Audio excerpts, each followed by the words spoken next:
Capítulo 221.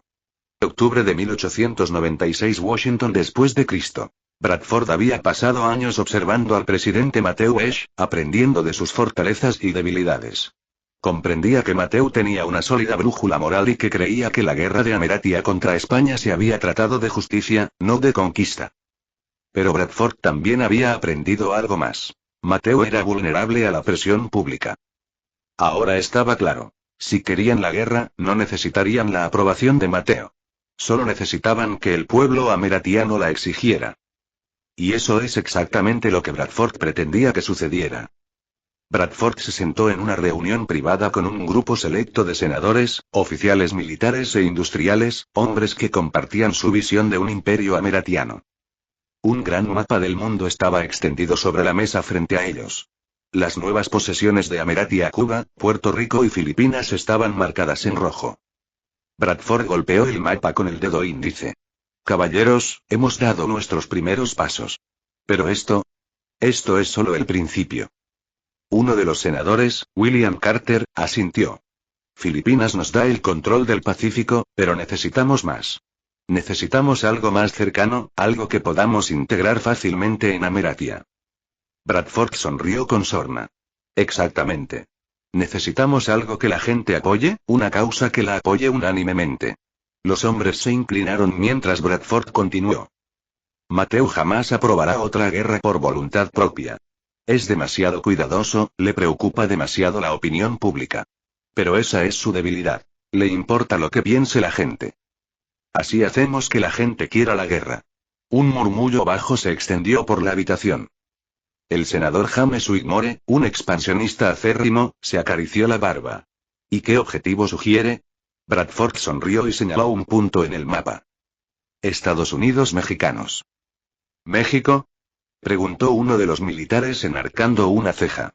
No tenemos por qué declararles la guerra. Bradford se inclinó hacia adelante. Todavía no. La habitación quedó en silencio. México es inestable.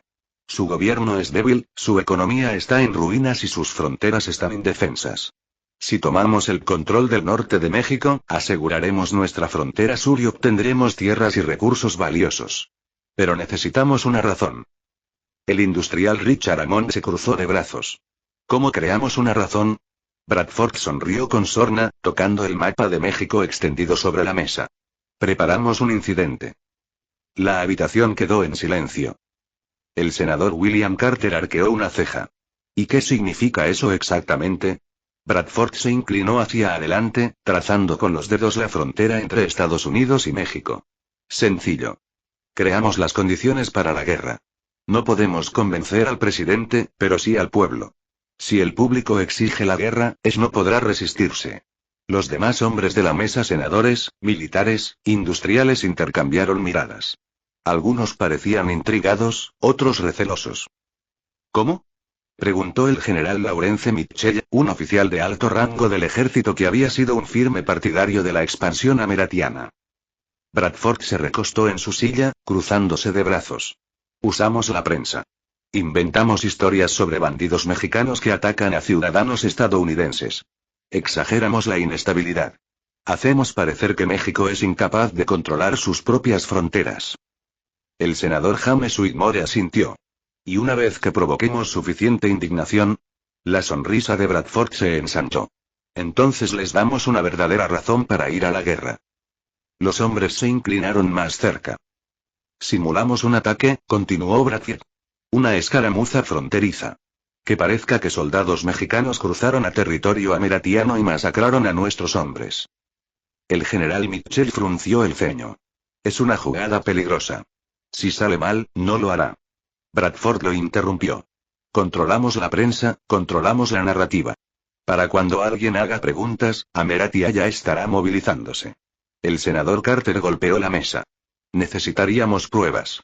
Algo que mostrarle al público. Bradford asintió.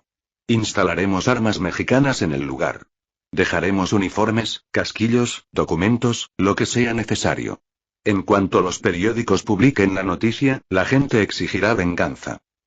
Richard Amon, un poderoso industrial, se inclinó hacia adelante. ¿Y qué hay de Ashe? No es tonto. Lo cuestionará. Bradford rió entre dientes. Claro que sí. Pero no importará. La presión será demasiado grande. Los periódicos lo llamarán débil. Los senadores presionarán para la guerra. Estallarán protestas en todas las grandes ciudades. La gente no esperará la diplomacia. Querrá acción. Y Ash se verá obligado a dársela. El silencio llenó la habitación a medida que el peso de las palabras de Bradford se asimilaba. Entonces, el general Mitchell exhaló. Si vamos a hacer esto, necesitamos la ubicación correcta. Bradford señaló el mapa. Aquí. Su dedo se posó en un pequeño puesto fronterizo ameratiano. Fuerte McKinley. Aislado, lo suficientemente cerca de México como para que nadie cuestione un ataque. El senador Whitmore asintió. Necesitaremos hombres que sepan mantener la boca cerrada. Bradford sonrió con suficiencia. Ya tengo gente en mente. Finales de octubre de 1896 Fuerte McKinley, frontera entre Estados Unidos y México ocurrió poco después de medianoche. Un grupo de soldados ameratianos, seleccionados personalmente por Bradford, se movió en silencio y se posicionó alrededor del puesto avanzado. Dentro, las tropas estacionadas no tenían idea de lo que estaba a punto de suceder. Los primeros disparos se oyeron destrozando la noche. Se produjeron explosiones cuando los atacantes, disfrazados con uniformes del ejército mexicano, irrumpieron, disparando contra los edificios e incendiando los suministros. El caos duró menos de 20 minutos.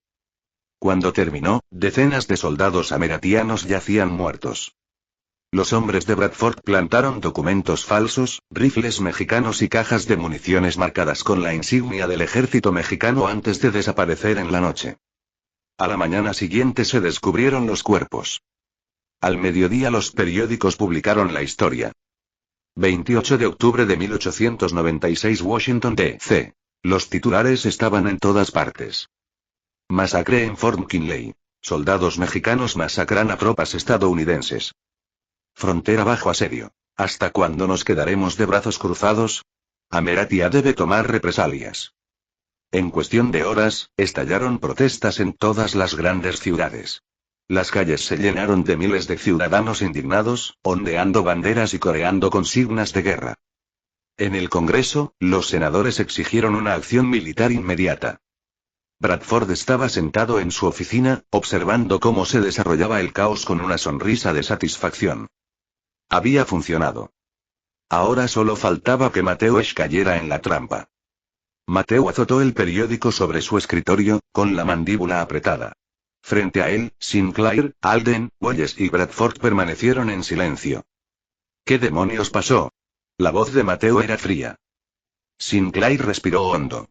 El fuerte McKinley fue atacado, señor. Más de 40 soldados ameratianos murieron. Los informes confirman que las fuerzas mexicanas fueron las responsables. Mateo entrecerró los ojos. ¿Quién lo confirmó? Bradford dio un paso al frente. La evidencia es innegable. Se encontraron armas mexicanas en el lugar, junto con documentos militares de sus oficiales. La prensa ya ha publicado los detalles. Mateo lo miró fijamente. Algo no encajaba. Era demasiado conveniente. ¿Y dónde estaban los sobrevivientes? Preguntó Mateo.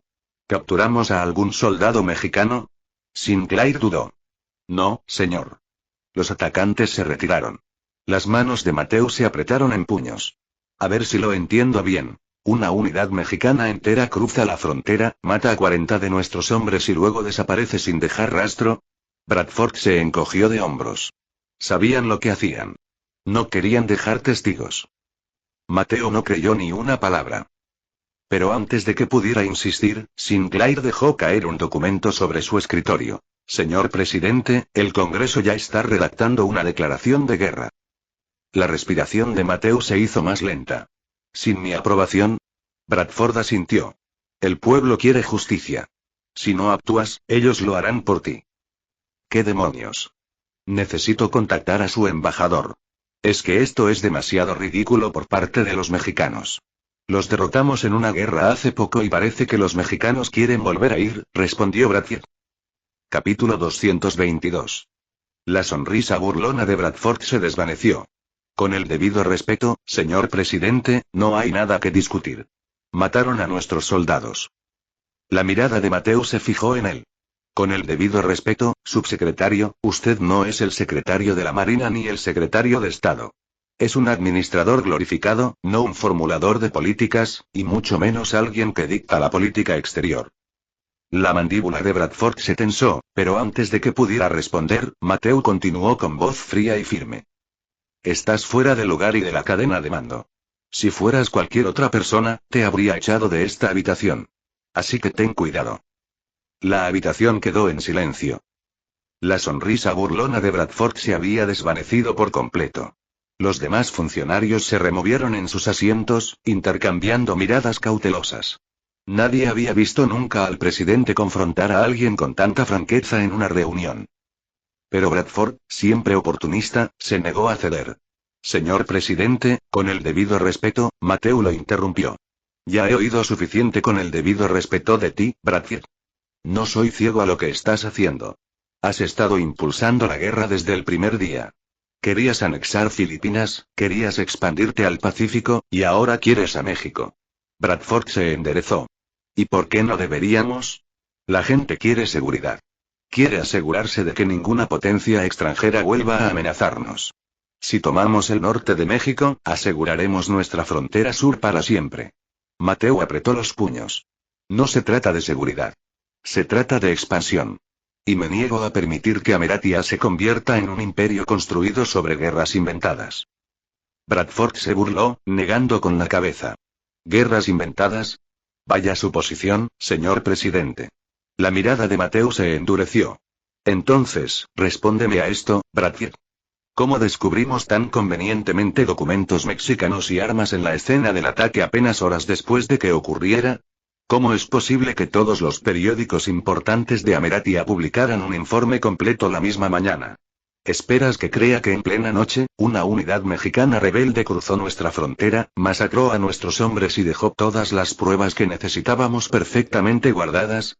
Bradford sostuvo su mirada sin pestañear. La guerra es caótica, señor presidente.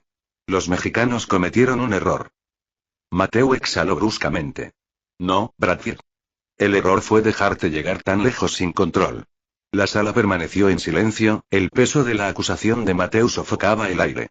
Nadie se atrevía a hablar, pero la tensión era palpable. Bradford, siempre estratega, cambió su enfoque.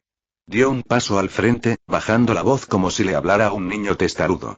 Señor presidente, comprendo su vacilación. Quiere hacer lo correcto, ser el líder que mantenga a Ameratia alejada de guerras innecesarias. Pero permítame recordarle que la guerra nunca es necesaria hasta que lo es. Usted lo sabe. Estamos en un punto de inflexión en la historia. Ameratia ya no es solo una potencia regional. Estamos a las puertas de una verdadera influencia global. Si no actuamos, otros lo harán. Mateu se recostó con los brazos cruzados. ¿Quieres decir que si no actuamos, no conseguirás lo que quieres? Bradford rió secamente. Lo que yo quiera ya no importa, señor presidente. El pueblo ya lo ha decidido. Mateu entrecerró los ojos. ¿Y quién crees que les metió esa idea en la cabeza? Bradford sonrió. Los periódicos dicen la verdad, señor presidente. Mateu dio un puñetazo en el escritorio, sobresaltando a todos. Los periódicos informan de lo que tú y tus aliados les dan. Llevan orquestando esta guerra desde antes de que se disparara un solo tiro en Fort McKinley. Provocaron la indignación pública, manipularon al Congreso, y ahora quieren que yo firme una guerra que ustedes mismos diseñaron desde el principio. Collins se aclaró la garganta, interviniendo antes de que la confrontación se intensificara. Señor presidente, no perdamos de vista la situación actual. Sea premeditado o no este ataque, el país exige acciones. No podemos permitirnos parecer débiles. La mirada de Mateu se posó en Collins. ¿Crees que la guerra nos hace más fuertes? Dime, Collins, ¿confías en estas pruebas? ¿De verdad crees que este ataque ocurrió como afirma Bradford? Collins dudó. No, puedo decirlo con absoluta certeza. Entonces, ¿por qué demonios estamos considerando la guerra? Espetó Mateu. Esto es una locura. Estamos a punto de enviar a miles de chicos ameratianos a morir por un incidente inventado, todo por presión política. Bradford suspiró dramáticamente. Señor presidente, el mundo no espera la diplomacia. Actúa como si tuviéramos tiempo para sentarnos a negociar. No lo tenemos. El pueblo lo obligará, le guste o no. Mateo apretó los puños. Nunca había deseado esta guerra, nunca había querido arrastrar a Ameratia a una era de conquista. Pero Bradford y sus partidarios habían creado la tormenta perfecta. La gente estaba furiosa. El Congreso seguía adelante con o sin él. Le quedaba una última carta por jugar. Respiró hondo y se enderezó. Hablaré con el embajador de México. Es mi decisión. Bradford puso los ojos en blanco. Una reunión no cambiará nada. La expresión de Mateo se ensombreció. Ya veremos. Ahora, sal de mi oficina. Por un instante, Bradford permaneció inmóvil, como si considerara un último desafío. Luego, con una sonrisa cómplice, se giró hacia la puerta. Espero que esté preparado para las consecuencias de la vacilación, señor presidente. Mateo no respondió. Simplemente observó cómo Bradford salía. Una vez que la puerta se cerró, la habitación exhaló colectivamente. Collins se pasó una mano por la cara. Señor, a mí tampoco me gustan los métodos de Bradford, pero no le voy a mentir. Si no toma el control de la situación pronto, él y sus aliados lo harán por usted. Mateo apretó la mandíbula. Ya lo sabía. Programen la reunión, dijo con firmeza. Y díganle al Congreso que no se hará ninguna declaración de guerra hasta que yo lo diga. Collins asintió. Entendido, señor.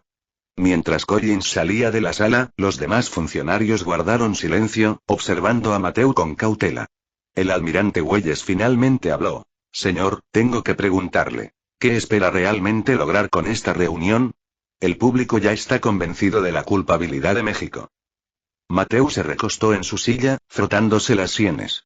Quiero la verdad, almirante. Si México realmente hizo esto, responderemos como corresponde. Pero si fue un montaje, si alguien está manejando los hilos, no permitiré que Ameratia se vea arrastrada a otra guerra para obtener rédito político. Sinclair suspiró. ¿Te das cuenta de que si vas contracorriente, te ganarás enemigos poderosos? Mateo sonrió con cansancio. Ya lo hice. Capítulo 223. El presidente Mateo Esch estaba sentado en el despacho oval, tamborileando suavemente con los dedos sobre el escritorio de caoba pulida. El aire estaba cargado de tensión mientras esperaba la llegada del embajador mexicano Eduardo Velázquez. Afuera, el lejano bullicio de la ciudad se mezclaba con los cánticos de manifestantes furiosos que exigían la guerra. La presión aumentaba, pero Mateo se negaba a dejarse llevar por la emoción. Necesitaba la verdad. El reloj dio el mediodía cuando Collins entró en la sala. Señor presidente, ha llegado el embajador de México. Mateo se puso de pie, ajustándose el traje. Hazlo pasar. Collins asintió y se hizo a un lado, dejando entrar a Eduardo Velázquez. El embajador era un hombre alto y distinguido, de unos 50 y tantos años, con el cabello canoso peinado hacia atrás y una postura serena pero cansada. Su mirada aguda e inteligente estudió la sala antes de posarse finalmente en el presidente. Señor presidente, saludó Velázquez formalmente, con voz tranquila pero mesurada. Agradezco que se haya tomado el tiempo de reunirse conmigo a pesar de las tensiones actuales. Mateo señaló la silla frente a su escritorio. Por favor, siéntese, embajador. Velázquez accedió, colocándose el sombrero en el regazo. Debo decir que me sorprendió su invitación, considerando que su Congreso ya está discutiendo una declaración de guerra. Mateo apretó la mandíbula. Quiero llegar al fondo de esto antes de que alguien tome una decisión irrevocable. Se inclinó hacia adelante. Fuerte McKinley. Más de 40 soldados ameratianos muertos. Todas las pruebas apuntan a la participación mexicana. La expresión de Velázquez permaneció neutral. ¿Pruebas, dices? Mateo asintió. Se encontraron armas mexicanas en el lugar. Documentos militares, insignias, todo apunta a su gobierno. Velázquez exhaló bruscamente, negando con la cabeza. Señor presidente, quiero ser totalmente claro. México no tuvo ninguna participación en este ataque. Mateo lo estudió atentamente. Entonces, explícame la evidencia. El embajador se irguió. No puedo explicar algo que mi país no hizo. Pero puedo asegurarles con absoluta certeza que no había soldados mexicanos operando cerca de su frontera. Nuestras fuerzas militares están estacionadas a kilómetros de la frontera ameratiana. Carecemos de la fuerza para provocar una guerra con su nación, y ciertamente no seríamos tan insensatos como para iniciarla. Mateo no rompió el contacto visual. Entonces, ¿cómo explicas la presencia de tus armas? Los labios de Velázquez se apretaron en una fina línea. ¿Cómo sé que son realmente nuestros? Cualquiera puede plantar armas, falsificar documentos. ¿Tiene algún testigo vivo que pueda confirmar que vio a soldados mexicanos atacando el fuerte? El silencio de Mateo fue suficiente respuesta. Velázquez asintió con complicidad. Exactamente. No lo hace. Se inclinó hacia adelante. Señor presidente, este incidente, esta trampa, ha sido cuidadosamente diseñado para forzarlo. Alguien en su gobierno quiere esta guerra y está dispuesto a manipular a su gente, a su Congreso, incluso a usted, para conseguirla. Mateo exhaló bruscamente. Pensaba lo mismo. Los ojos de Velázquez se oscurecieron. Entonces debes comprender el peligro de actuar con demasiada rapidez. Si atacas a México, no solo estarás luchando contra nosotros. Otras naciones lo notarán. Nuestros aliados en Sudamérica no se quedarán de brazos cruzados. España tampoco, a pesar de su derrota ante ti. Incluso Gran Bretaña y Francia podrían intervenir si sospechan que Ameratia se está volviendo demasiado atrevida. Mateo se frotó las sienes. Maldita sea. Ya no se trataba solo de México. Se trataba del futuro de Ameratia. Si declaraba la guerra basándose en pruebas dudosas, conduciría a la nación por un camino sin retorno. Uno de conquista sin fin, de expansión mediante el engaño.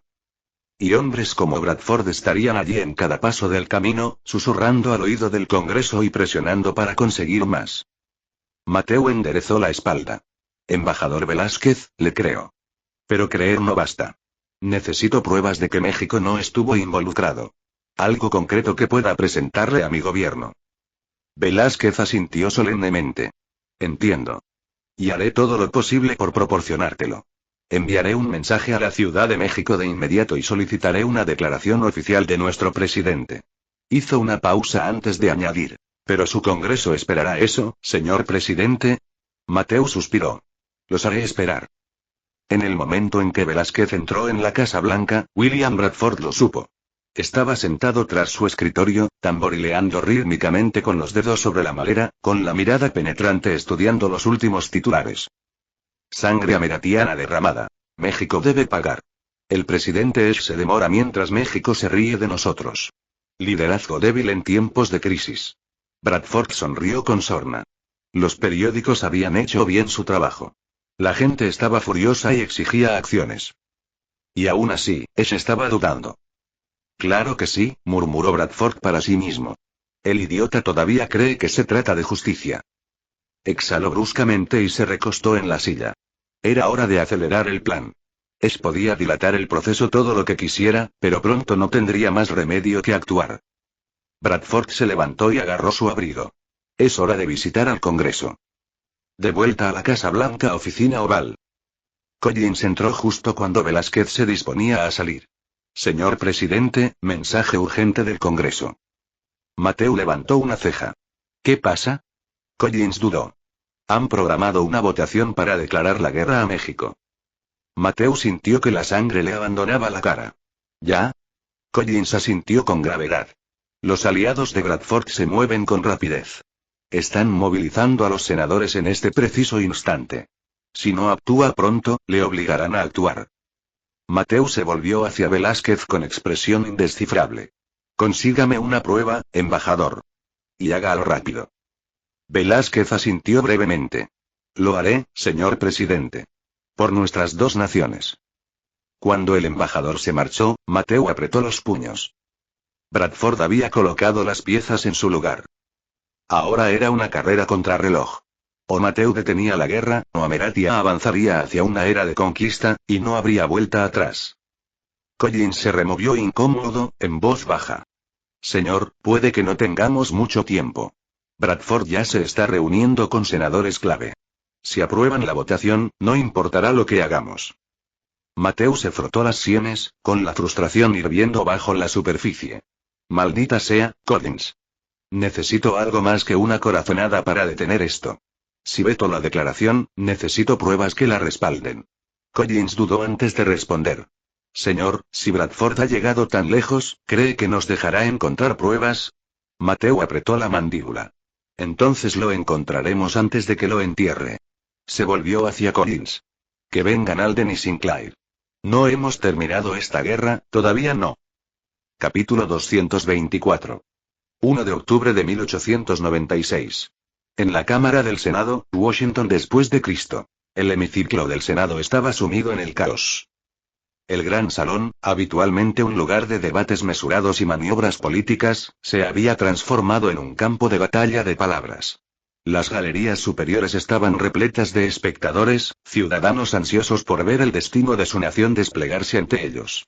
Las voces resonantes de los senadores resonaban en las paredes de mármol, chocando en una guerra retórica que amenazaba con descontrolarse. En el centro de todo se encontraba el senador James Macías, una de las voces más fuertes y fervientes a favor de la guerra. Un hombre alto e imponente, con barba canosa, Macías se aferró al podio con ambas manos mientras pronunciaba su discurso con la fuerza de un martillo. ¿Cuánto tiempo más debe Ameratia soportar la humillación? Su voz resonó en la cámara. ¿Cuánto tiempo más debemos permanecer impasibles mientras nuestros enemigos matan a sangre fría a nuestros valientes hombres? 40 muertos en Fort McKinley, 40 de nuestros hijos, nuestros hermanos, nuestros padres, masacrados a manos del ejército mexicano. ¿Y qué hace nuestro presidente? Se burló. Invita al embajador mexicano a tomar el té. Un murmullo recorrió la sala. Algunos estaban de acuerdo, otros frustrados por la retórica incendiaria de Macías. Macías golpeó el podio con el puño. Esto es un acto de guerra. Ninguna gran nación, ningún gran pueblo, permitiría que semejante atropello quedara sin respuesta.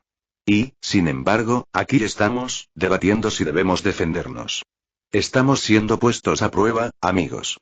Si no respondemos con fuego y acero, el mundo verá a Ameratia como débil. Como una nación demasiado cobarde para defender sus propias fronteras. La galería estalló en aplausos, a los que se sumaron varios senadores que golpearon sus escritorios con los puños en señal de aprobación. Al otro lado de la cámara, el senador Joseph Langley, un acérrimo pacifista, se puso de pie. Un hombre delgado de rasgos afilados, con una voz contenida pero contundente. Senador Macías, usted habla de honor y fuerza, pero ignora el factor más crucial: las pruebas. Macías se giró y miró fijamente a su oponente. Langley dio un paso al frente. Ustedes dicen que México es culpable. Que debe pagar por lo ocurrido en Fort McKinley.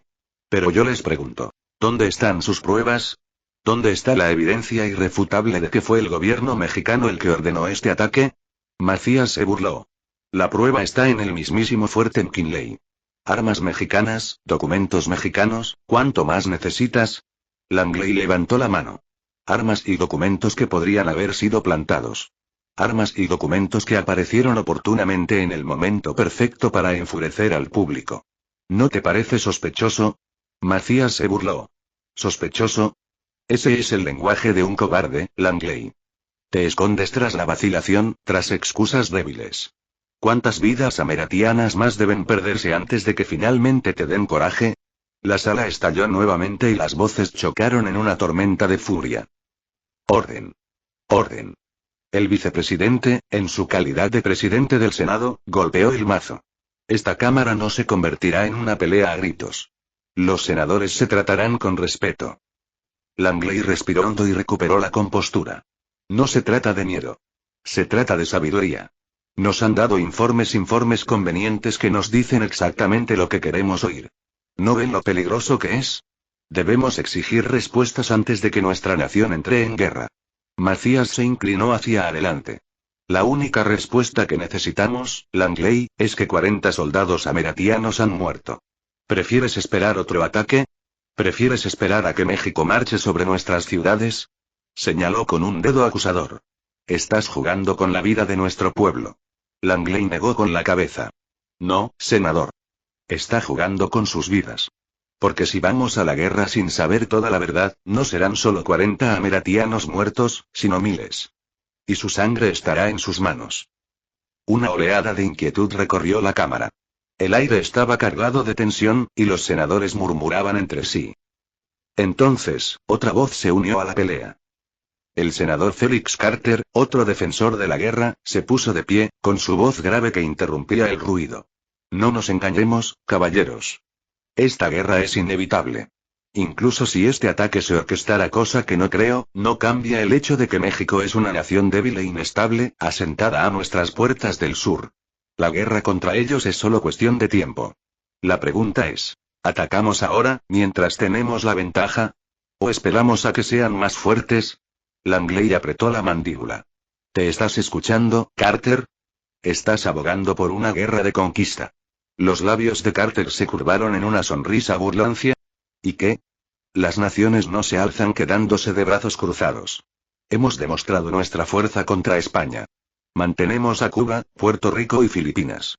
Ya no somos una nación que se contenta con observar desde la barrera. Ahora somos una potencia. Y las potencias no dudan. La Cámara estalló de nuevo, algunos con aprobación, otros con indignación. Macías levantó los brazos. Basta de palabrería. El pueblo exige acción. Debemos votar esta declaración ya. Un fuerte sí. Se escuchó desde la facción proguerra, mientras que gritos de no se escucharon desde la oposición. El vicepresidente volvió a golpear el mazo. Basta. Se ha convocado a votación. El Senado decidirá ahora si aprueba una declaración formal de guerra contra México. Los murmullos se calmaron. Había llegado el momento de la decisión. El secretario se puso de pie, con voz firme. Todos los que estén a favor de la guerra, digan sí. Una ola de voces llenó la cámara. Sí. El secretario continuó. Todos los que se opongan, digan no. Un coro de voces desafiantes respondió. No. El secretario se volvió hacia el vicepresidente, quien asintió solemnemente. La votación está demasiado reñida para declararla por aclamación. Procedemos a pasar lista. Uno a uno, los senadores fueron llamados y sus voces resonaron en la cámara. Sí. No. Sí. No. No. Sí. Sí. La cuenta aumentó. La sala estaba sin aliento. Luego, el último senador emitió su voto. El empleado dudó mientras revisaba los números. El vicepresidente se inclinó hacia adelante. ¿El recuento final? El secretario respiró hondo. La votación del Senado es de 46 a favor, 46 en contra. Un jadeo colectivo se extendió por la sala. Un empate. Todas las miradas se dirigieron al vicepresidente, quien, como presidente del Senado, tuvo el voto de desempate. Se puso de pie lentamente, con expresión ilegible. Macías apretó los puños. Langley observaba atentamente. La nación entera parecía contener la respiración. El vicepresidente respiró profundamente y habló. Yo voto y sí. Capítulo 225. En el momento en que el vicepresidente pronunció sí, la Cámara del Senado estalló en cólera. Los senadores proguerra se pusieron de pie triunfantes, aplaudiendo y vitoreando mientras sus voces llenaban el gran salón. El senador James Macías golpeó el podio con el puño, con el rostro enrojecido de satisfacción.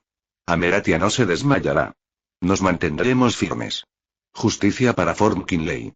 Otros se unieron al cántico y sus voces resonaron en la cámara. Justicia para Fort McKinley. Justicia para Fort McKinley. La galería de arriba rugió de aplausos. Los espectadores ondeaban pequeñas banderas ameratianas, con su fervor patriótico en un punto álgido. Los periódicos habían hecho su trabajo. El sentimiento público estaba en ebullición. El pueblo quería la guerra, y ahora, el Congreso se la había concedido. Al otro lado de la cámara, los senadores pacifistas permanecían sentados en un silencio atónito. El senador Joseph Langley se quitó lentamente las gafas, exhalando al comprender la realidad de su derrota. Miró a sus colegas, muchos de los cuales parecían igualmente derrotados.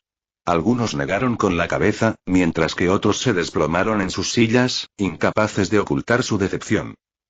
Que Dios nos ayude a todos, murmuró Langley en voz baja. El senador Wallace Briggs, otro activista contra la guerra, se inclinó hacia él. Aún no ha terminado. El presidente aún tiene que firmarlo. Langley suspiró. Después de toda la presión que está soportando, ¿de verdad crees que se enfrentará al Senado y al público? Briggs frunció el ceño, pero no respondió. La cámara, aún inundada de celebración, parecía un mundo extraño para quienes habían luchado contra la guerra. La decisión estaba tomada, pero la batalla estaba lejos de terminar. La noticia llegó al presidente Mateusz en cuestión de una hora. Collins irrumpió en su oficina con un periódico en las manos. Estaba pálido. Señor, está hecho. Mateo apenas levantó la vista. ¿Qué tan mal? Collins dudó antes de hablar. El Senado votó a favor de la declaración de guerra. El vicepresidente desempató. Mateu exhaló lentamente, agarrándose al borde del escritorio. Maldita sea. Collins colocó el periódico frente a él. El titular ya estaba impreso, en negrita e imposible de ignorar. Guerra declarada. Ameratia responde al llamado.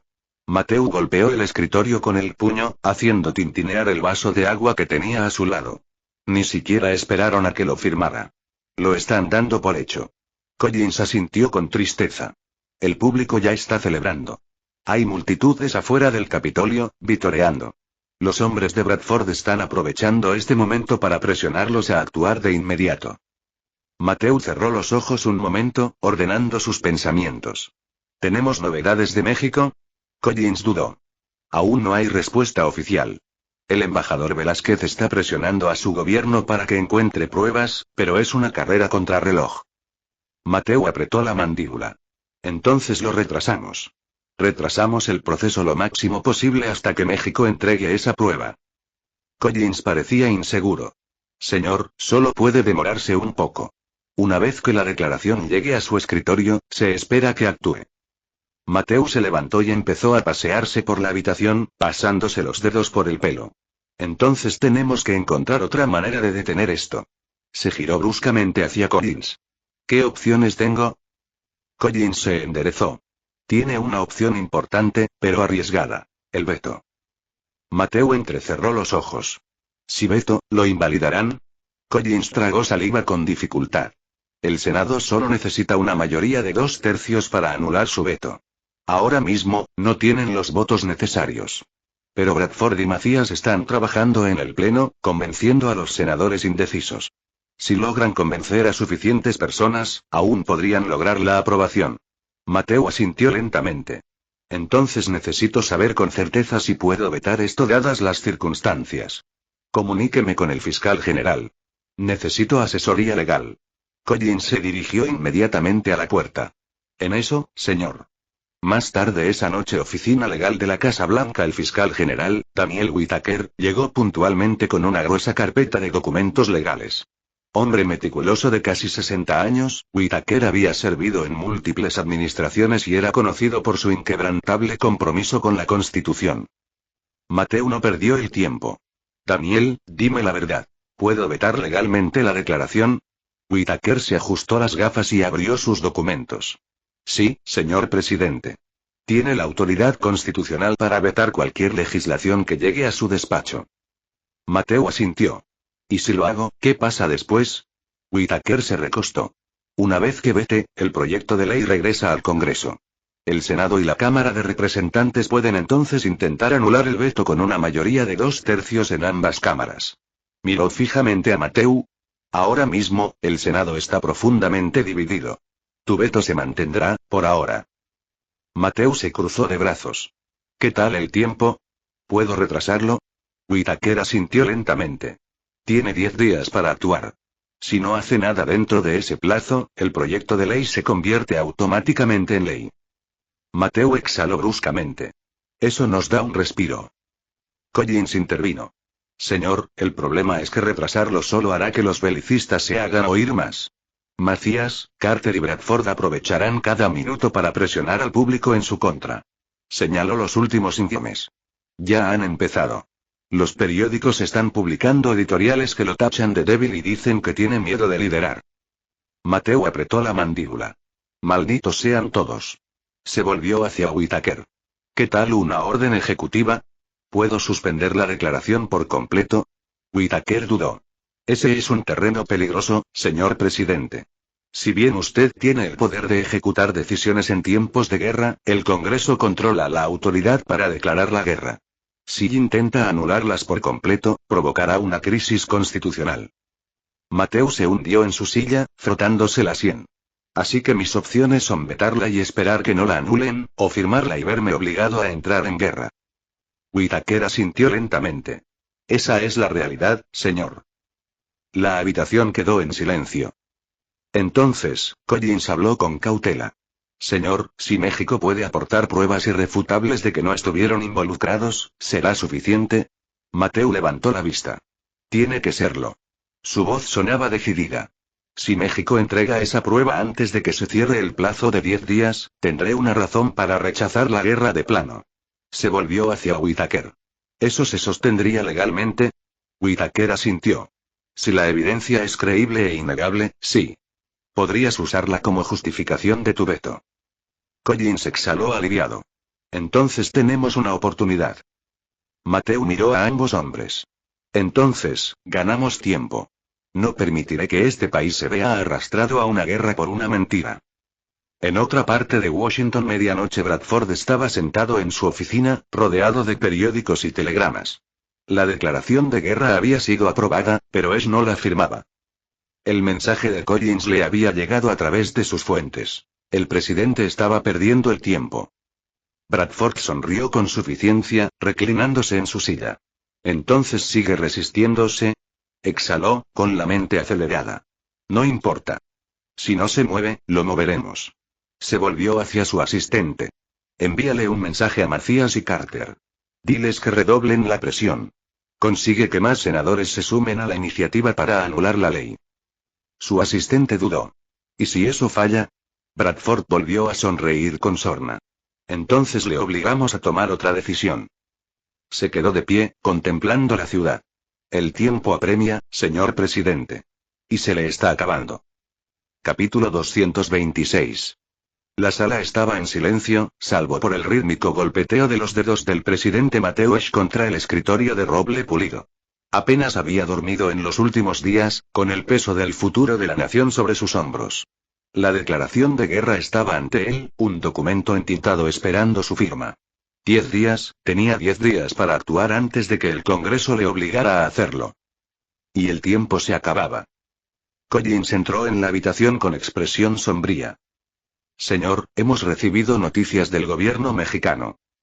Mateu se enderezó. ¿Y? Collins dudó. No tienen nada. Las palabras quedaron pesadas en el aire. Mateu inhaló profundamente. Maldita sea. Velázquez, el embajador mexicano, había prometido pruebas, algo tangible que pudiera desenmascarar la mentira, algo que pudiera poner fin a toda esta guerra. Pero ahora, México se había quedado con las manos vacías. Collins continuó. La Ciudad de México ha revisado todos los registros militares, ha entrevistado a todos los oficiales destacados cerca de la frontera y ha revisado sus informes logísticos. Juran no haber tenido nada que ver. Pero sin pruebas, y es solo su palabra contra la nuestra. Mateu apretó la mandíbula. Eso no es suficiente. Había rezado que México descubriera algo innegable, algo que pudiera presentar al Congreso y al público como prueba irrefutable de que esta guerra se basaba en el engaño. Pero sin nada que contradijera las afirmaciones de la facción proguerra, se vio acorralado. Señor, dijo Collins con cautela, sin pruebas, su veto solo retrasará lo inevitable. El Senado lo invalidará, y la Cámara no dudará en seguirlo. Mateu se recostó, frotándose las sienes. ¿Y si lo firmo? Collins suspiró. Entonces Ameratia marcha a la guerra. Los periódicos ya habían comenzado su asalto. Ash se detiene mientras México se ríe. Un presidente que no puede liderar. ¿Es hora de reemplazarlo? Ameratia exige acción. Bradford y sus aliados apretaban el cerco. El Senado ya estaba cambiando, con miembros indecisos que se inclinaban hacia la guerra. Algunos que habían votado en contra ahora lo estaban reconsiderando, temiendo la reacción de un público enfurecido. Incluso dentro de la Casa Blanca, Mateu percibía la creciente división. Algunos miembros de su propio gabinete estaban perdiendo la confianza, alineándose discretamente con la facción bélica para proteger su futuro político. Ya no luchaba solo por la verdad. Estaba luchando por el control de su propio gobierno. Más tarde esa noche, Mateu se reunió de nuevo con el embajador Velázquez. El diplomático mexicano parecía exhausto. Su habitual compostura se quebró bajo la presión. Señor presidente, comenzó Velázquez, hemos hecho todo lo posible para encontrar pruebas de que este ataque fue un montaje. Pero no hay nada. No hay órdenes, no hay armas desaparecidas, ni oficiales corruptos. No lo hicimos, pero no podemos probarlo. Mateu exhaló bruscamente. Sin pruebas, mi posición se debilita cada hora. Los ojos de Velázquez se oscurecieron. Entonces, los halcones de tu gobierno ganarán. Mateu no respondió. No hacía falta. Ambos conocían la realidad. Velázquez se inclinó hacia adelante. Presidente Esh, si Ameratia declara la guerra, no tendremos más opción que defendernos. Y no estamos preparados para esta lucha. Mateu lo observó. ¿Qué estás diciendo? Velázquez dudó, pero luego habló con cautela. México no sobrevivirá a una invasión a gran escala de Ameratia. Su ejército es más numeroso, está mejor equipado y mejor organizado. Lo sabemos. Si llega a la guerra, perderemos. Pero no nos rendiremos sin luchar. A Mateu se le revolvió el estómago. Ya podía visualizar el campo de batalla. Miles de muertos, ciudades quemadas, familias destrozadas, todo por una mentira. Entonces aún tenemos tiempo, dijo Mateu. Es hora de detener esto antes de que sea demasiado tarde. Velázquez negó con la cabeza. No, señor presidente. No tiene tiempo. Su Congreso avanza más rápido de lo que usted puede detenerlos. Y cuando el primer soldado ameratiano cruce nuestra frontera, nos veremos obligados a responder.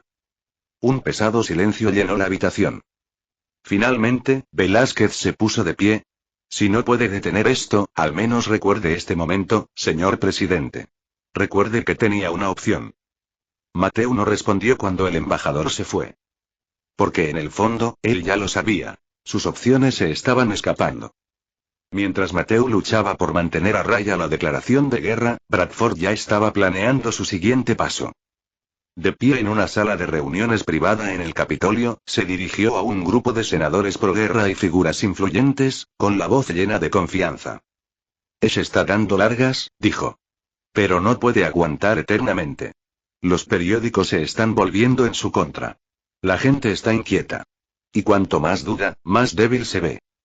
Macías se inclinó hacia adelante. Sibeta, ¿cuál es nuestra jugada? Bradford sonrió con suficiencia. Lo anulamos. Ya tenemos casi 2/3 del Senado.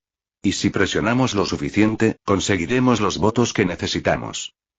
Carter, otro senador pro guerra, asintió. ¿Y si no podemos anular la ley? La sonrisa de Bradford se profundizó. Entonces nos aseguraremos de que Esh entienda que esta ya no es su decisión. La sala quedó en silencio mientras el peso de las palabras de Bradford se instalaba. A medida que pasaban las horas, Mateu sabía que se había quedado sin tiempo. La declaración de guerra pronto llegaría a su escritorio, y como México no podía aportar pruebas, no tenía forma de justificar su rechazo. Se volvió hacia Collins. ¿Cuántos días nos quedan? 5, señor, respondió Collins. Mateu asintió lentamente. Entonces aprovecharemos cada segundo. Collins dudó antes de hablar. Señor y Sibeta, se defenderán. Si firma, lo controlarán. De cualquier manera, Bradford gana. Mateu apretó la mandíbula.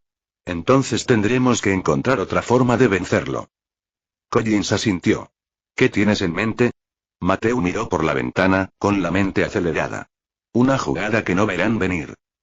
Porque si no podía detener la guerra con la diplomacia, luego lo detendría con algo mucho más peligroso. Collins frunció el ceño. Señor, ¿qué está planeando exactamente?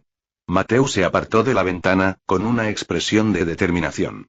Si no ganamos en el Senado, cambiaremos de campo de batalla. Collins exhaló bruscamente. Señor, ¿no está considerando seriamente y? Mateu lo interrumpió. Iré a ver al pueblo. Collins dudó. ¿La gente? Señor, ya ha visto los periódicos. Los halcones de la guerra controlan la narrativa. Han enloquecido al público. ¿Qué le hace pensar que ahora le escucharán? Mateu se enderezó. Porque sigo siendo su presidente. Y no permitiré que esta nación entre en guerra basándose en una mentira. Tomó su abrigo. Programa un discurso nacional. Mañana por la noche. Collins abrió mucho los ojos. Señor, esto es un desafío directo a Bradford y sus aliados. Mateu asintió. Bien. Collins dudó un momento y luego asintió. Yo me encargaré de todo. Capítulo 227. El equipo de comunicaciones de la Casa Blanca trabajó incansablemente toda la noche. Se desplegaron equipos de filmación, se aseguraron las emisoras de radio y se alertó a todos los periódicos importantes de que el presidente de Ameratia se dirigiría a la nación. El simple anuncio desató un frenesí, con especulaciones descontroladas. ¿Declararía la guerra? ¿Renunciaría bajo presión? O bien algo impensable para muchos, desafiaría al Congreso y vetaría directamente la declaración de guerra. Mateusz se veía frente al espejo, ajustándose la corbata. Parecía exhausto. Profundas arrugas le surcaban el rostro y tenía los ojos inyectados en sangre tras días de insomnio. Pero nada de eso importaba ahora. Lo único que importaba era lo que diría a continuación. Collins entró, con el rostro tan tenso como siempre. Señor, estamos en vivo en 5 minutos. Mateusz se giró para mirarlo. ¿Cómo está la reacción? Collins dudó. Con opiniones encontradas. Los senadores pro guerra están furiosos. Algunos ya lo consideran un intento desesperado de dilatar el proceso. Pero la gente, bueno, está observando. Bien, murmuró Mateu. Se enderezó. Empecemos. Las cámaras se encendieron. La transmisión radial llegó a todos los rincones del país. Millones de estadounidenses, desde obreros de fábricas hasta senadores, dejaron de hacer lo que estaban haciendo para escuchar. Mateu se sentó en el escritorio resolute, con las manos cruzadas. Respiró lenta y pausadamente antes de hablar. Compatriotas ameratienses, esta noche me presento ante ustedes no como político ni como comandante en jefe, sino como un hombre que enfrenta una decisión terrible que marcará el curso de nuestra historia. La habitación estaba en completo silencio. En las últimas semanas, nos han dicho que la guerra es necesaria. Que la guerra está justificada. Que la guerra es la única salida. Nos han dicho que México es nuestro enemigo, que nos han atacado en Fort McKinley y que deben ser castigados. Una pausa. Su voz se hizo más firme. Pero yo os pregunto esto. ¿Dónde está la prueba? Una ola de confusión recorrió a los oyentes. Las armas encontradas en Fort McKinley, ¿podrían haber sido plantadas? Los documentos que culpaban a México, ¿por qué aparecieron tan oportunamente? ¿Por qué los periódicos se apresuraron a declarar la guerra, incluso antes de que comenzara una investigación oficial? La tensión en la sala era espesa. Mi deber es con ustedes, el pueblo. No con los belicistas del Congreso. No con las voces que buscan la conquista con el pretexto de la seguridad. He hablado con el gobierno mexicano. Niegan cualquier implicación.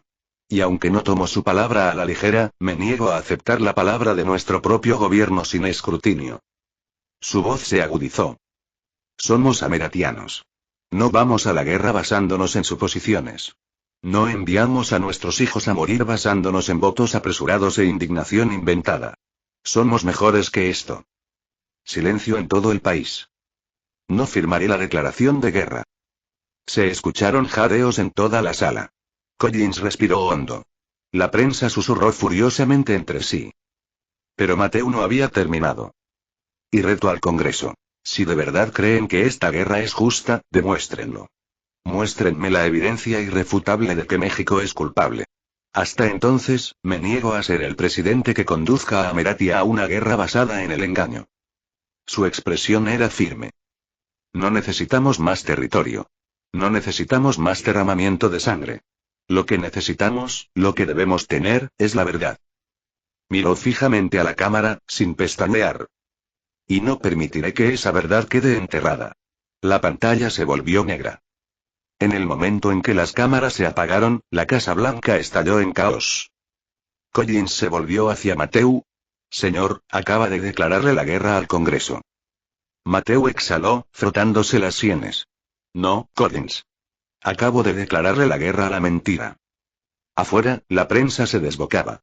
Los reporteros corrían a las oficinas de telégrafos. Los locutores de radio se apresuraban a analizar cada palabra. Y en las calles, la reacción estaba dividida. Algunos vitorearon. Otros se enfurecieron. En el Capitolio, Bradford estaba sentado en su oficina, con las manos entrelazadas y la mandíbula apretada. Había subestimado a Ash. El presidente había dado la vuelta a la situación. La gente ahora hacía preguntas en lugar de exigir la guerra. Maldito sea. Bradford se volvió hacia Macías y Carter, ambos igualmente aturdidos. ¿Qué hacemos ahora?, murmuró Macías. Bradford se inclinó hacia adelante. Su mente daba vueltas. El veto de Ash se mantendría, pero solo temporalmente. Si el Congreso conseguía suficientes votos, podrían anularlo. Seguimos adelante, dijo Bradford con voz fría. No nos detenemos. La gente se cuestiona ahora, pero las preguntas no duran. Quieren acción. Nos aseguramos de que la presión siga aumentando. Carter entrecerró los ojos. ¿Te refieres a más ataques? Bradford sonrió con sorna. Me refiero a más razones. Necesitamos más razones para que la gente exija la guerra. Si empiezan a dudar, les damos algo que no podrán ignorar. Macías asintió. Otro incidente. Bradford se recostó, con una sonrisa aún más burlancia. O dos. Mateo estaba sentado solo en su oficina, mirando las luces de la ciudad. Había ganado tiempo. Pero sabía que no duraría. Collins entró con un telegrama en la mano. Señor, es del gobierno mexicano. Mateo lo tomó y su pulso se aceleró. Fue un mensaje simple. Hemos encontrado algo. Pero necesitamos más tiempo. Mateo exhaló. Aún había esperanza. ¿Pero cuánto tiempo tenía realmente? Porque ahora no solo estaba luchando contra la guerra. Estaba luchando contra aquellos que querían crear uno. Mateo dobló el telegrama y lo dejó sobre su escritorio. Su mente corría. Tiempo, necesitaba más. Pero los halcones de guerra se acercaban, y Bradford no esperaría a que México descubriera la verdad. Se volvió hacia Collins. Bradford está orquestando esto, pero no tenemos pruebas. Si vamos a desenmascararlo, tenemos que averiguar qué planea antes de que vuelva a actuar. Collins frunció el ceño. ¿Sugieres espionaje? ¿Espiar a un funcionario del gobierno? Mateo sostuvo su mirada con voz firme. No tenemos elección. Bradford está inventando excusas para la guerra. No se detendrá hasta conseguir lo que quiere. Si nos quedamos de brazos cruzados, Ameratia entrará en una era de conquista, y nunca podremos volver atrás. Collins dudó. Esto es peligroso, señor. Si se sabe que el presidente ordenó vigilar a un alto funcionario, la reacción, Mateo lo interrumpió. Es un riesgo que corremos. Necesitamos a alguien lo suficientemente cerca de Bradford, alguien que pueda entrar en esas reuniones. Alguien que pueda averiguar qué está planeando antes de que prenda el próximo incendio. Collins suspiró. Quizás tenga un nombre. Mateo se enderezó. Entonces tráelos. No tenemos mucho tiempo. Porque si Bradford estaba planeando otro incidente, Mateo necesitaba saberlo antes de que fuera demasiado tarde. Capítulo 228. Un día después. La Casa Blanca, Washington DC. La habitación estaba tenuemente iluminada. El cálido resplandor de una lámpara proyectaba largas sombras contra las paredes del estudio presidencial. El tenue crepitar de la chimenea era el único sonido, un marcado contraste con el caos que se gestaba fuera de la Casa Blanca. Mateo Esch estaba sentado con las manos entrelazadas, tamborileando rítmicamente con los dedos sobre el escritorio de roble pulido. El peso del momento lo oprimía como un yunque. Bradford apretaba el cerco. La declaración de guerra se avecinaba. El Congreso estaba peligrosamente cerca de anular su veto. La opinión pública seguía dividida, pero los halcones de la guerra tenían la ventaja. Controlaban la prensa, manipulaban el discurso y se aseguraban de que cualquier vacilación de Mateo pareciera una debilidad. Necesitaba algo, cualquier cosa, para cambiar el rumbo. La puerta se abrió con un crujido y Collins entró con expresión seria. Detrás de él había un hombre vestido con un sencillo traje gris, de porte anodino y presencia olvidable. Pero Mateo sabía que era precisamente el tipo de persona que podía colarse en lugares sin ser notada. Señor presidente, dijo Collins con cuidado, él es Nathaniel Rhodes. Rhodes dio un paso al frente y asintió levemente. Un honor, señor. Mateo estudió al hombre que tenía delante. Tenía unos 30 y tantos años, cabello castaño bien peinado, mirada penetrante y la tranquila confianza de quien sabe navegar en aguas peligrosas. No era imponente ni frágil, simplemente común y corriente, lo que lo hacía aún más útil. Collins señaló la silla frente a Mateo. Toma asiento. Rhodes obedeció sin dudarlo. ¿Eres miembro del círculo íntimo de Bradford? Preguntó Mateo con voz firme. Rhodes sonrió levemente con suficiencia. No exactamente, señor. Pero trabajo en el Capitolio. Me encargo de informes de inteligencia clasificados. Eso significa que tengo acceso a parte de la correspondencia y reuniones de Bradford. Y he estado prestando atención. Mateo se inclinó hacia adelante, entrecerrando los ojos. ¿Por qué estás dispuesto a ayudar? Rhodes exhaló. Porque sé lo que hace, señor. Y no quiero que Ameratia se convierta en algo que nunca estuvo destinado a ser. Mateo intercambió una mirada con Collins, quien asintió levemente en señal de aprobación. Satisfecho, Mateo se enderezó. Cuéntamelo todo. Rhodes no perdió tiempo. Bradford y sus aliados no esperan su veto, señor presidente. Avanzan como si la guerra ya estuviera declarada. El despliegue de tropas en la frontera aumenta, el gasto militar se ha disparado y ya se están firmando contratos de producción. Están poniendo todo en marcha para que, cuando la guerra se apruebe formalmente, Ameratia esté lista para la marcha. Mateo apretó la mandíbula. Me está forzando. Rhodes asintió con gravedad. Y eso no es todo. Bradford no solo se basa en la presión política. Está planeando otro incidente, algo más grande que Fort McKinley. El corazón de Mateo latía con fuerza. ¿Tienes detalles? Todavía no, admitió Rhodes. Pero sé que se han estado reuniendo en secreto, fuera del Capitolio. Bradford, Macías, Carter y un puñado de otros. Están coordinando algo. Y sea lo que sea, está diseñado para eliminar cualquier oposición, incluyéndote a ti. Collins se puso rígido. ¿Estamos hablando de asesinato? Rhodes negó con la cabeza. No directamente. Pero están trabajando para poner a todo el gobierno en tu contra. Si te niegas a actuar, usarán la prensa para etiquetarte de traidor, incapaz de liderar. Ya hay conversaciones entre sus aliados en el Congreso sobre invocar la cláusula constitucional de destitución. Mateo respiró hondo. Intentan expulsarme. Rhodes asintió. Sí, señor. Y podrían tener éxito si generan suficiente indignación pública. Mateo se recostó, con la mente acelerada. Esperaba resistencia, pero no esperaba que Bradford actuara con tanta agresividad. Los halcones de la guerra no solo intentaban imponer sus planes, se preparaban para eliminar cualquier obstáculo en su camino. Y Mateo Esch fue el mayor obstáculo de todos. Mateo exhaló, frotándose las sienes. Necesitamos más que especulaciones, señor Rhodes. Necesitamos pruebas. Rhodes se enderezó. Puedo conseguirlo. Pero necesito más tiempo. No tenemos tiempo, intervino Collins. El Congreso avanza más rápido de lo esperado. Si anulan el veto, se acabó. Mateo se volvió hacia Rhodes. ¿Puedes entrar a una de las reuniones de Bradford? Rhodes dudó. No es fácil. Pero puedo escuchar. Hay gente dentro que habla demasiado después de unas copas. Tengo información. Puedo conseguir algo. Los dedos de Mateo se apretaron alrededor de su escritorio. Hazlo. Necesitamos pruebas sólidas de que Bradford está inventando esta guerra. Rhodes asintió con firmeza y se levantó, abotonándose la chaqueta. Me pondré en contacto pronto. Mateo observó mientras se iba. Collins se volvió hacia él. Señor, si no detenemos esto ahora, puede que no tengamos otra oportunidad. Mateo no respondió de inmediato. Su mente ya iba un paso más allá.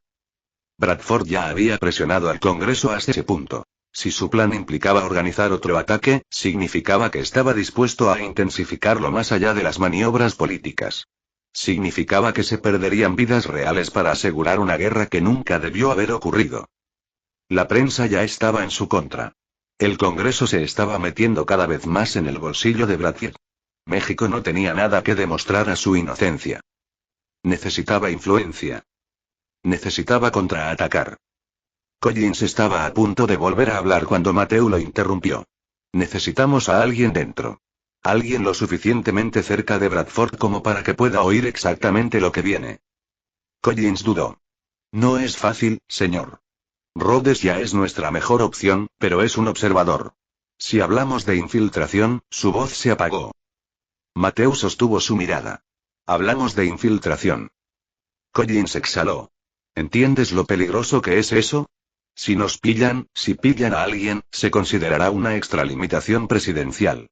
Y si Bradford se entera, no te perseguirá políticamente sin más. La expresión de Mateo se endureció. Estoy consciente. Collins suspiró, frotándose las sienes. Hay alguien. Pero no te va a gustar. Mateo se inclinó hacia adelante. ¿Quién? Collins dudó antes de responder. Se llama Elias Baum. Exoficial de inteligencia militar. Dimitió tras la guerra con España. Trabajó como asesor político para algunos senadores del círculo de Bradford. Mateo arqueó una ceja. ¿Un asesor político? Collins asintió. Extraoficialmente, es un agente. De esos que se dedican al chantaje, la filtración de información y los tratos secretos. Si alguien puede acercarse a Bradford, es él. Mateo exhaló lentamente. ¿Y podemos confiar en él? Collins guardó silencio un momento antes de responder. Podemos comprarlo. Mateo frunció el ceño, pero asintió. Concierte una reunión. Si Bradford quiere jugar sucio, nosotros también. Collins dudó. Señor, esto es peligroso. La mirada de Mateo era fría. La guerra también, Collins. Collins asintió. Yo haré la llamada. Cuando Collins se fue, Mateo se reclinó en su silla y miró hacia el techo. Bradford pensó que había ganado. Pero Mateo aún no había terminado. Capítulo 229. Elias Vaughn estaba sentado en la barra del Club Arlington, un conocido punto de encuentro de los hombres más poderosos de Washington. Su bebida bourbon solo permanecía intacta mientras observaba sutilmente la sala. No era nuevo en este juego. Años en inteligencia militar le habían enseñado que la paciencia era un arma tan letal como cualquier espada. Al otro lado de la sala, en una mesa privada al fondo, William Bradford estaba sentado con sus aliados más cercanos. Los senadores Macías y Carter, junto con otros 3 congresistas ávidos de guerra. Su mesa estaba parcialmente protegida por la tenue iluminación de la sala y el murmullo de las conversaciones de otros clientes, pero Vaughn se había posicionado bien. Lo suficientemente cerca para escuchar, pero no tanto como para levantar sospechas. Un camarero se acercó a su mesa con una botella de whisky y vasos. Los hombres parecían tranquilos, riendo y bebiendo a sorbos, pero Vaughn sabía que no era así. Esta no era una simple reunión informal. Aquí era donde se decidía la guerra. Vaughn mantuvo una postura relajada, haciendo girar su bebida mientras se esforzaba por escuchar. La clave era parecer desinteresado, como otro hombre más disfrutando de la noche. Un vistazo rápido confirmó lo que ya sabía. Bradford y sus hombres ni siquiera se molestaban en bajar la voz. Este retraso es inaceptable, refunfuñó Carter, tomando un sorbo de su bebida. Se está empecinando. Cree que puede superarnos en maniobras.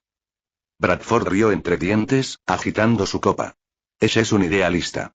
Sigue creyendo que esto es una cuestión de política, de principios. No se da cuenta de que esta guerra es inevitable, porque nosotros la estamos haciendo inevitable. Macías se inclinó hacia adelante. ¿Estás seguro de que se aprobará la anulación? Bradford sonrió con suficiencia. Ya está hecho. Hemos conseguido los votos finales que necesitamos.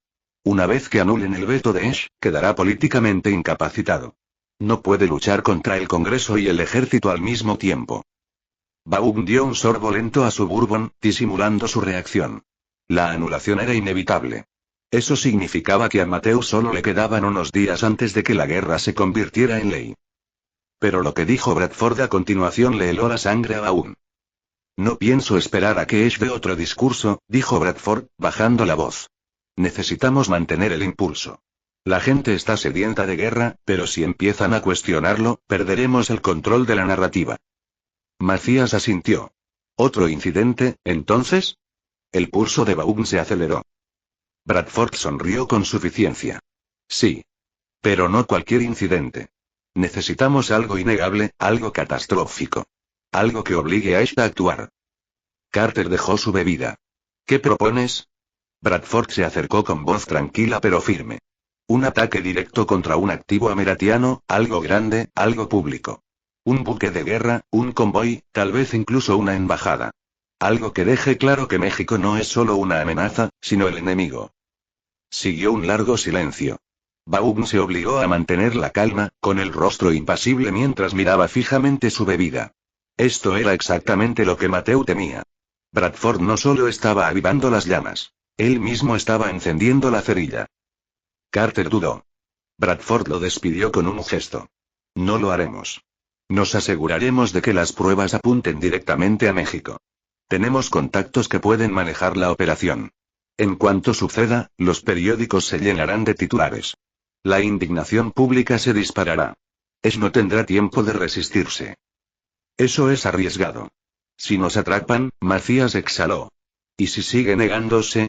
La sonrisa burlona de Bradford se ensanchó. Entonces, pasamos al siguiente paso.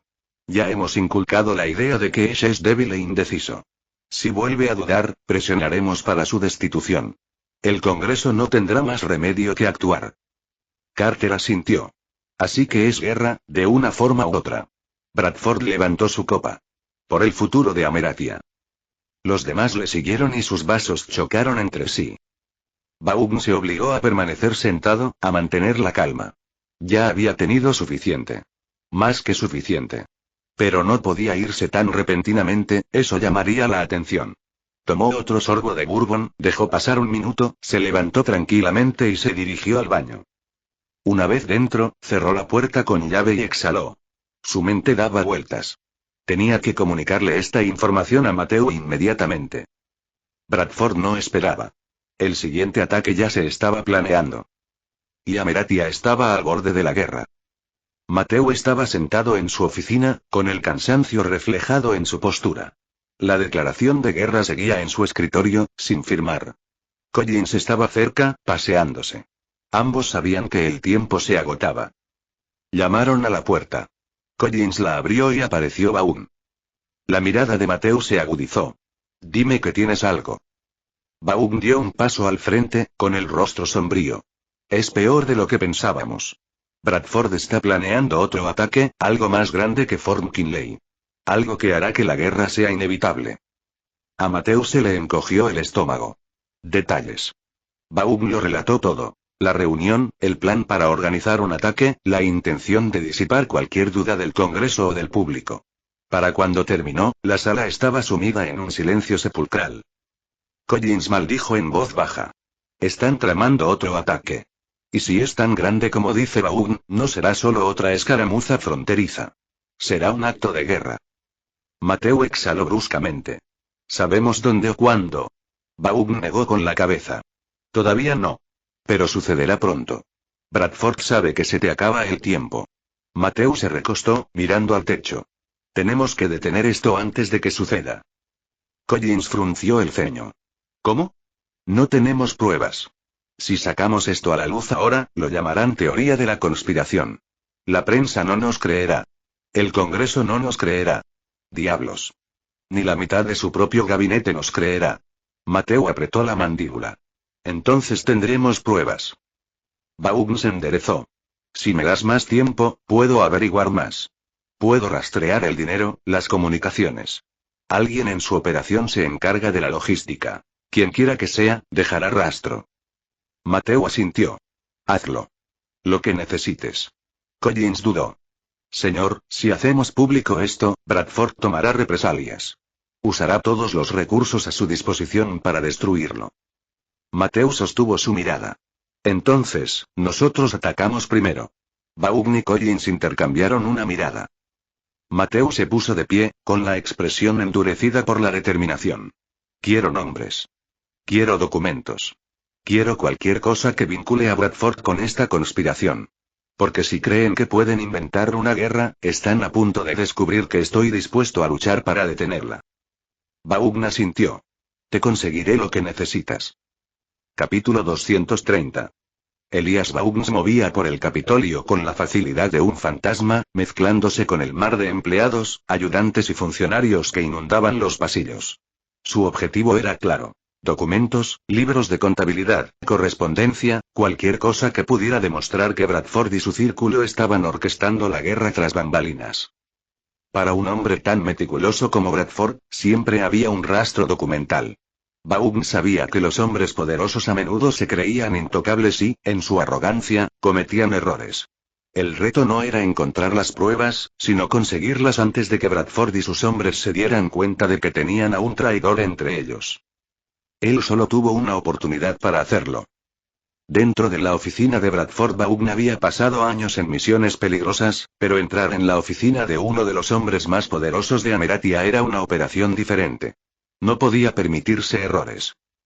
La puerta de la oficina de Bradford estaba cerrada, como era de esperar.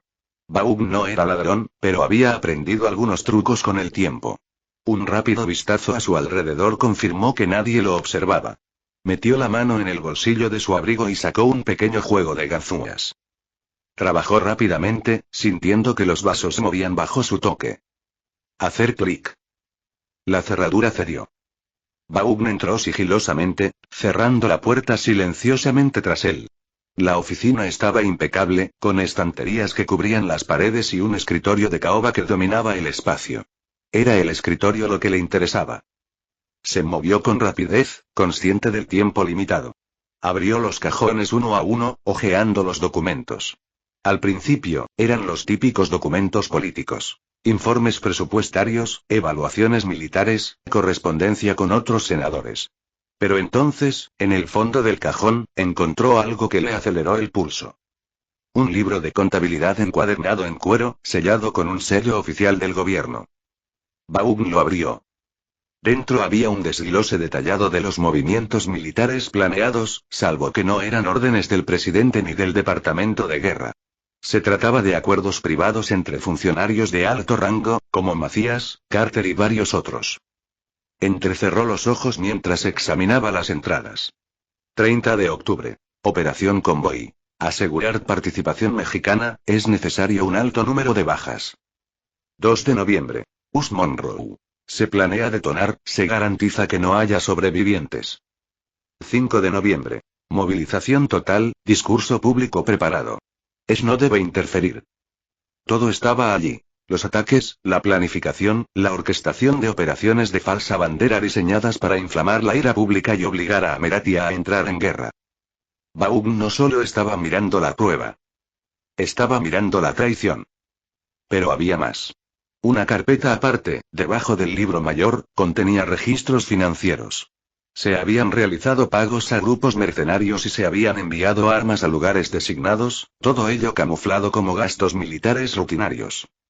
Bradford y sus aliados no escatimaron gastos para hacer que esta guerra fuera inevitable. Vaughn agarró todos los documentos que pudo y los metió en su abrigo.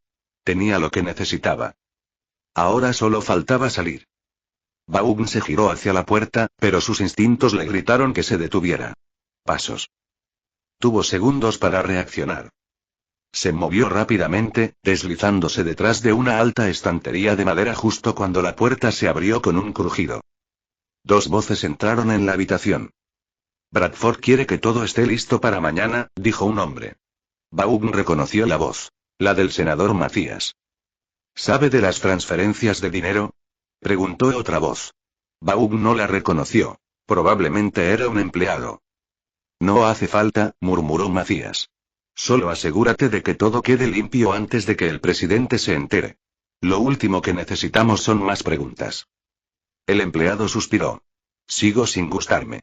La operación Monroe es arriesgada. ¿Y si alguien investiga? Macías se burló.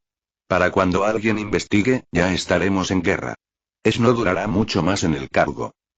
Vaughn se quedó completamente quieto, con el corazón latiéndole con fuerza en el pecho. Necesitaba salir ya.